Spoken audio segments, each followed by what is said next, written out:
When one looks at the technology timeline, the smartphone provides us with a good analogy as to what is happening in virtual reality today. I remember owning one of the first car phones and a single duplex radio that passed for a car phone before that. The thrill of new technology. Those first car phones and then brick-like portable phones left a lot to be desired, but they sure beat having to find a payphone and dig around for coins. I can still hear the operator's voice asking for more coins. I remember carrying rolls of quarters just to make phone calls. Here in the United States, unlike the rest of the world, we support two cell phone technologies, CDMA and GSM, although that is about to end. I hear the carriers breathing a sigh of relief as they can now focus on one infrastructure. April 1996, the weekend before I was about to start at Qualcomm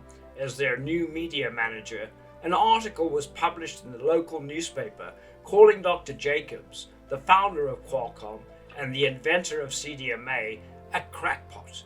The article went on to say that CDMA would never work. It did though, but like all technologies, it has evolved. 5G is here. I believe that there are no new ideas and that the universe puts ideas, for want of a better word or expression, out there, knowing that ultimately the ideas will come to fruition in someone's brain. Once realized, the more excitement one can build around a technology, the greater its acceptance, the energy of creation. It may take a few months or years for an idea to come to fruition. In 1876, for example, Alexander Graham Bell and Elijah Gray both laid claim to inventing the telephone. Bell won, of course, and is credited with the invention.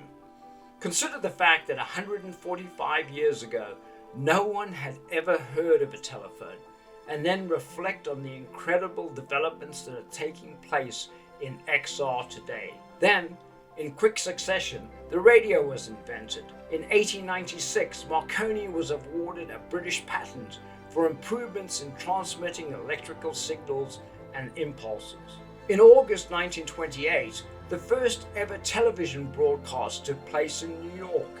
And then, out of nowhere, on August 11th, 1942, Hedy Lamarr, the actress, filed a patent for a frequency hopping device which serves as the basis for a communication method called frequency hopping spread spectrum, FHSS.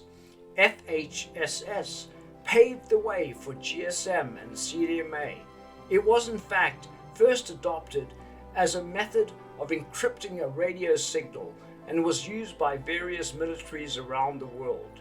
Some would argue that Lamarr invented CDMA and Dr. Jacobs only refined it. One of the main differences between GSM and CDMA was how the signal was handed off from tower to tower. CDMA used a soft handshake, which provided for a better user experience and fewer dropped calls.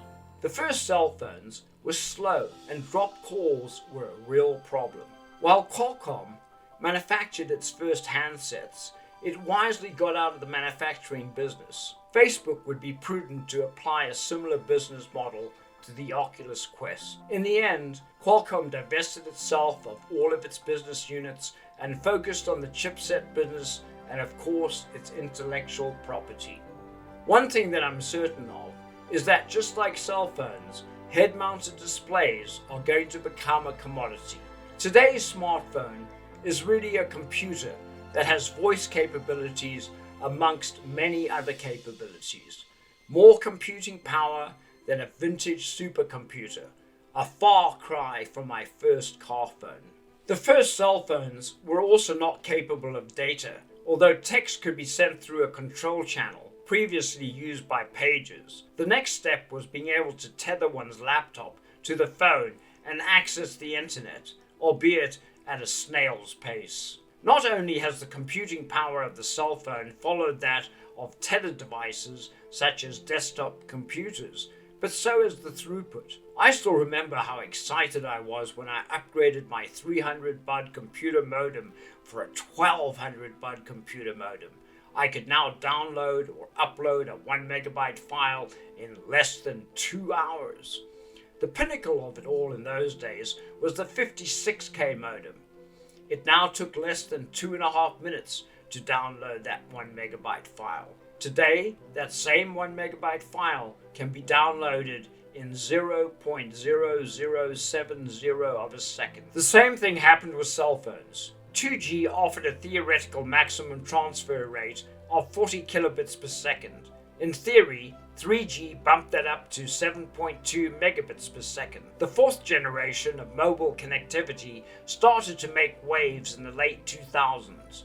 4G made mobile internet speeds even faster than 3G and allowed support for high-definition television on mobile, high-quality video calls, and fast mobile browsing. The development of 4G was a massive feat for mobile technology, especially for the evolution of smartphones and tablets, with peak download speeds approaching 50 megabits per second. 4G is now common throughout the world, but things are about to change again. The Internet of Things is now a real possibility, and 4G will not be able to manage the huge number of connections that will be on the network.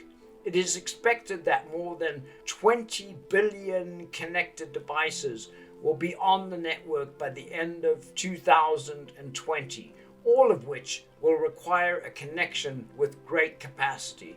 This is where 5G comes into force, and that is where XR comes in too. What better fit for an XR processor than a smartphone processor? The form factors are similar, a lot of power in a small form factor, balancing power with battery consumption. The chip that initially made the Oculus Quest possible was Qualcomm's Snapdragon 835 processor, the same processor that powered Samsung and Google smartphones, to only name a few. On September 16, 2020, Facebook announced the Oculus Quest 2, running on a Qualcomm Snapdragon XR2 processor, for $100 less than the original Quest sold for last year. Not only is the XR2 capable of supporting 8K 360-degree video, voice UI, and context awareness, it also supports 5G. I would expect to see a 5G version of the Quest in the next 12 months. Will an XR device replace the smartphone? Ultimately, yes. We are seeing more and more connected devices, from smartwatches to eyeglasses, and eventually one will have the option of having a chip implanted that will have even more computing power than our cell phones do today. People want to connect and will embrace technology if they feel comfortable with it. Perhaps that is one of the good things that has come out of COVID-19. People have had to come up to speed on technologies such as video conferencing much sooner than they may have liked. And then, having realized the potential of the technology, are now dreaming of what they can do with it. At least I hope so. Cheers. Thanks for watching or listening.